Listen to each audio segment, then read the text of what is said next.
The first direct talks since 2022 between delegations of Russia and Ukraine took place on Friday in Istanbul.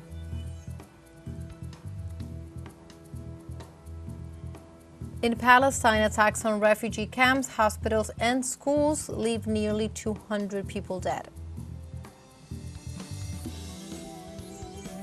And Panamanian collectives continue the indefinite strike in rejection of Law 462 of the Social Security Fund.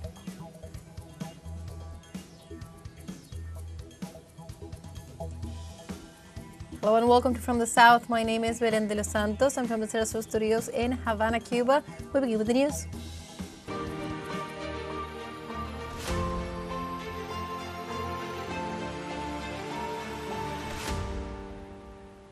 We now begin with the information. The first direct talks since 2022 between delegations of Russia and Ukraine took place on Friday in Istanbul.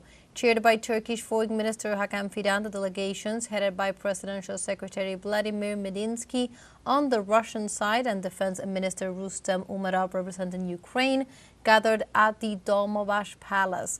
While giving statements to the press after the encounter, Medinsky unfolded that at the meeting, the delegations discussed a 1,000 for 1,000 prisoner swap and that both sides agreed on each country to present their path for a future ceasefire. Meanwhile, the Ukrainian side reportedly requested a direct meeting between the heads of state. In this context, the Russian delegation assessed to be satisfied with the results and willing to continue the meetings.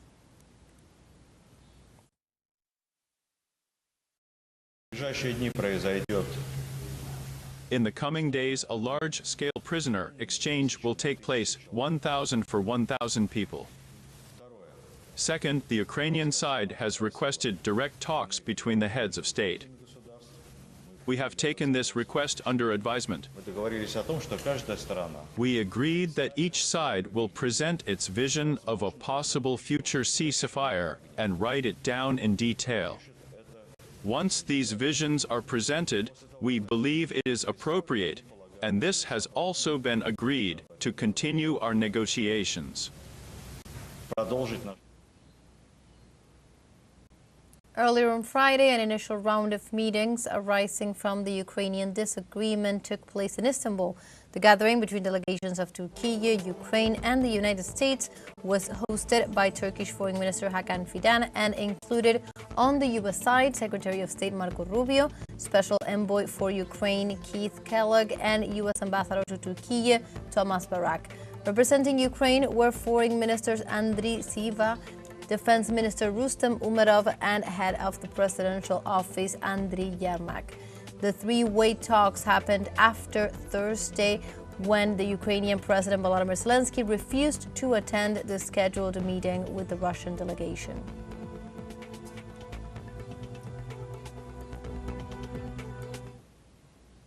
And the European Union has announced that it will impose the 17th package of sanctions against Russia next Tuesday with immediate effect.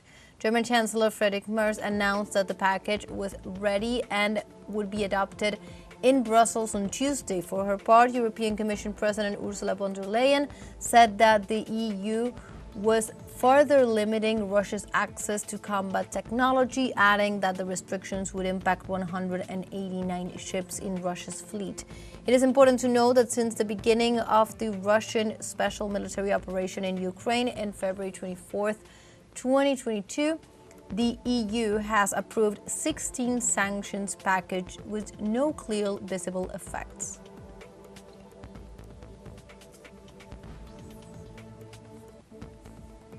In other news, Romania is preparing for a high-stakes presidential runoff this weekend between two markedly different candidates.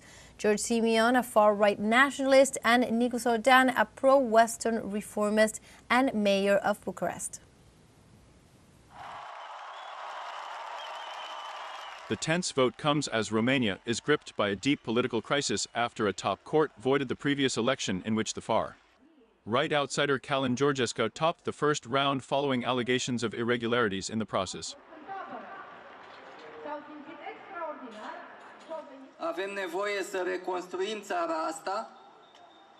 We need to rebuild the country.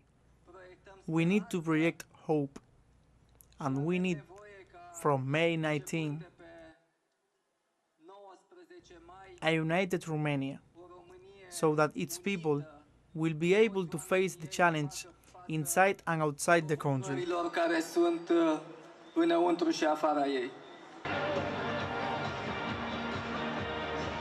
Years of endemic corruption and growing anger toward Romania's political establishment has fueled a surge in support for nationalist figures, reflecting a broader pattern seen across Europe.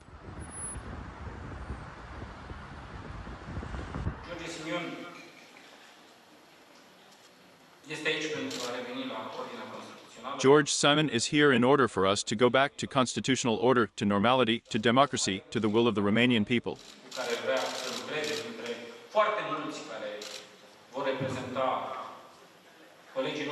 And if there's one partner who you want to work with, well, that partner is represented by economic agents and the state of Romanian economy.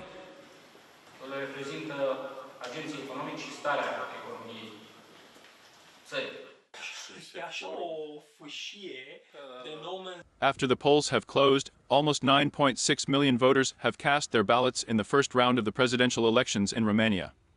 Approximately 53.21% of the total number of voters. It is expected that this weekend the number of voters will be much higher.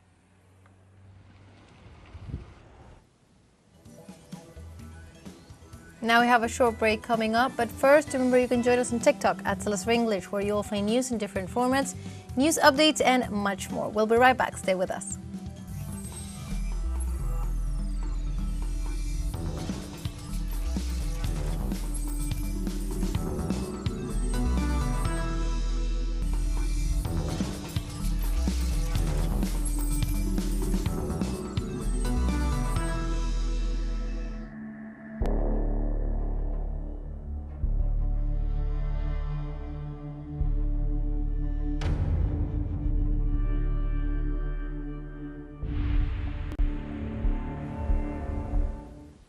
Welcome back to From the South. In Palestine, recent attacks on refugee camps, hospitals and schools have killed nearly 200 people as Zionist forces continue bombarding areas to force the displacement of the population. At the close of midnight on Thursday, health authorities recorded 143 fatalities. Rescue groups reported several bombings with dozens of dead that they had not been able to rescue because they were assisting survivors. In this context, the neighborhood of Al-Sultan in Beit Laia has been one of the hardest hit. The genocidal massacre this Thursday and Friday also extended to the occupied West Bank, where 5 young men were killed in the city of Tammuz.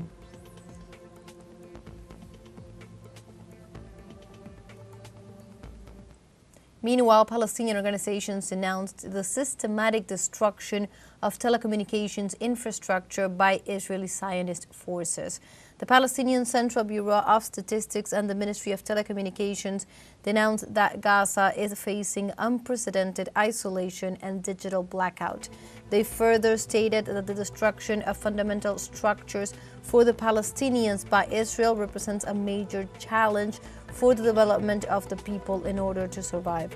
Furthermore, the authorities condemned the destruction of more than 60% of the towers of the cellular companies, which they stressed seeks to destroy businesses and companies that allow the truth about Gaza to be told.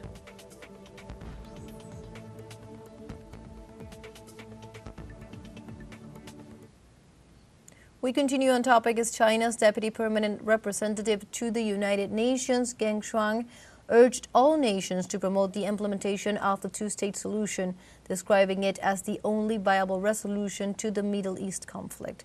Speaking at a commemoration held by the Committee on the Exercise of the Inalienable Rights of the Palestinian People at the UN headquarters in New York, Geng marked the 77th anniversary of the Nakba. Geng emphasized that the Nakba remains a profound trauma in Palestinian collective memory and continues to fuel their struggle for justice and the right of return. He called for concrete steps towards a comprehensive and lasting solution, stressing that only through the two-state framework can the Nakba be consigned to history.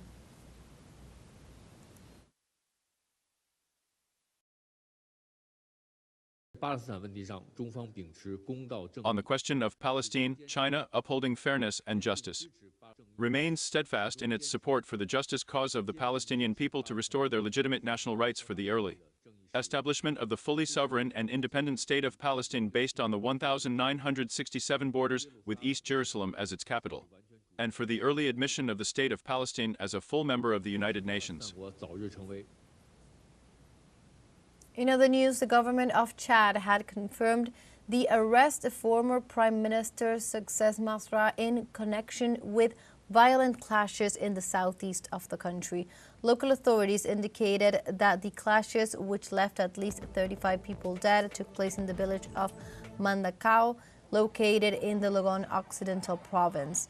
The dispute between ethnic Fulani nomadic herders and local Nambaye farmers allegedly occurred over the demarcation of grazing and farming areas. In this context, the government condemned the act of violence and specified that the necessary measures would be taken to find the perpetrators of the attack and bring them to justice. On Friday, the country's Attorney General informed of the arrest of Masra, who had reportedly called on the population to arm themselves.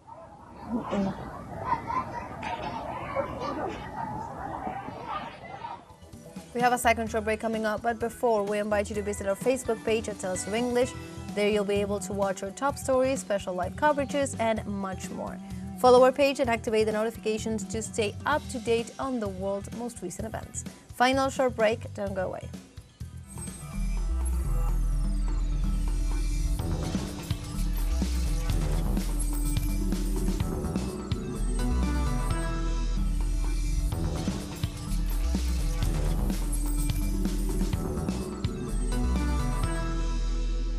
Welcome back to From the South. We continue with more information. Panamanian collectives continue the indefinite strike in rejection of Law 462 of the Social Security Fund. The peaceful protest, which also denounced the government's agreement with the United States that establishes military bases in the country, have been violently repressed by the national executive as President José Raúl Molina rules out dialogue. In this context, on Thursday, the Construction Workers Union denounced the arrest of union leaders and the violation of union freedom by the executive. In addition, they warned that the police authorities entered 6 communities using tear gas in the presence of children and elderly people.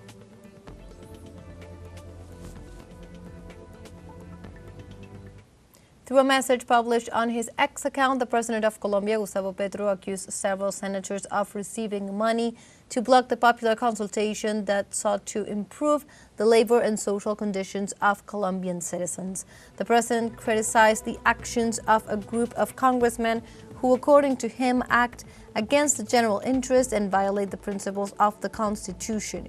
He urged citizens to mobilize to demand labor and health reforms and warned of possible strikes as a response to this situation. Furthermore, he emphasized the need for the people to take an active role in the creation of laws that promote social welfare, rejecting corruption and paramilitarism.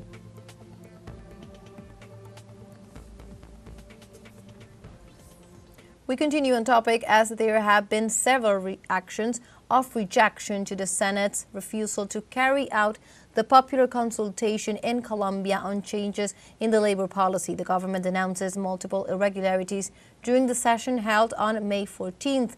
Let's see the details with our correspondent Hernán Tobar. Another blow to the country's workers was dealt by a sector of the Colombian Senate, which has generated several complaints about the irregularities that were presented against the popular consultation, which generated actions on the part of legislators of the government coalition. I filed a formal request before the Senate's Board of Directors to repeat the vote of the popular consultation, since my appeal request was illegally disregarded due to voting irregularities.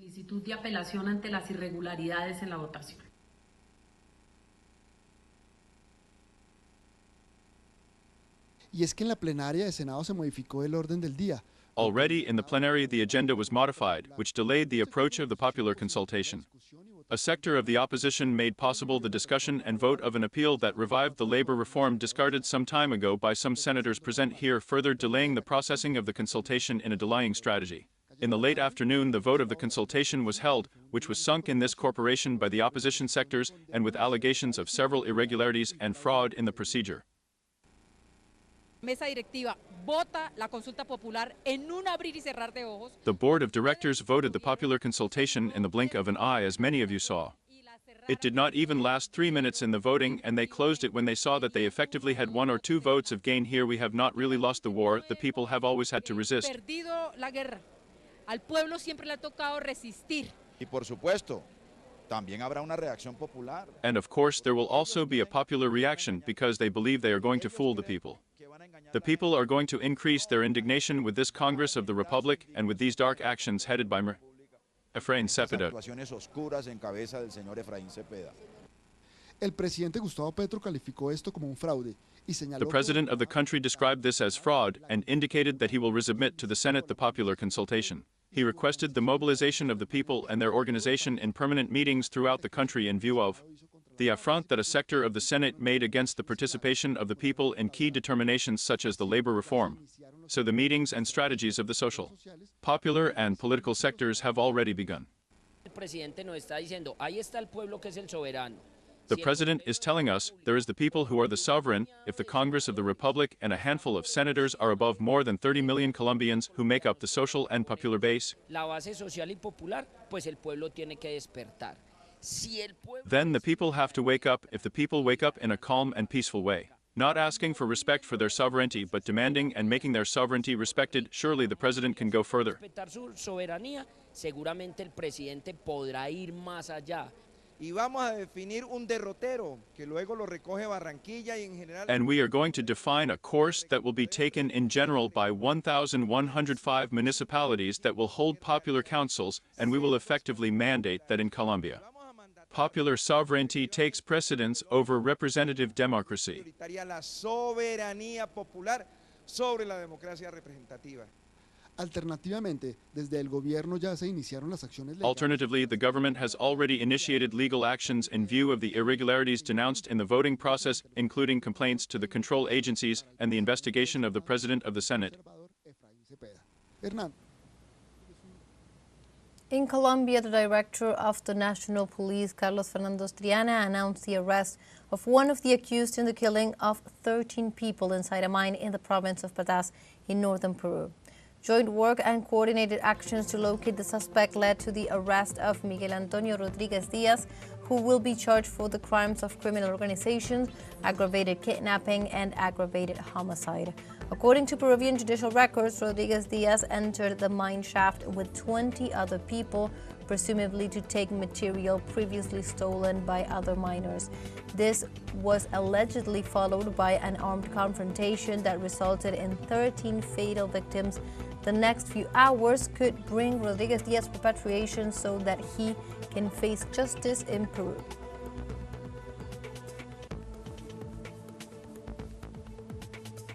And in Peru, the Public Prosecutor's Office has filed 2 constitutional complaints against President Dina Boluarte in less than 12 hours, adding to the endless list that she has already accumulated. The most recent is related to the National School Feeding Program Cali Warma and the National Program of Platforms for Social Inclusion. The public ministry accused President Boluarte of aggravated collusion for favoring Victor Torres Merino, a close friend of her brother Nicanor Boluarte, who is also linked to serious crimes. The facts occurred when the current president was Minister of Development and Social Inclusion and awarded a contract of almost 12,000 euros to Torres Merino.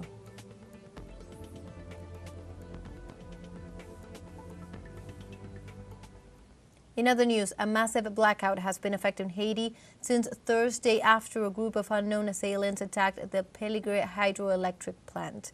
According to Haiti's state-owned electricity company, the attack, which has not been claimed by any group, is forcing them to suspend service to preserve the equipment. They pointed out that the chaos in the country has delayed the restitution of the service in the power plant located in Plateau Central, an inland basin shared with the Dominican Republic. Although the state company does not specify the real extent of the failure nor the time it will take to repair it, they assure that it is an atrocious act and ask the authorities to guarantee the security of the strategic installations.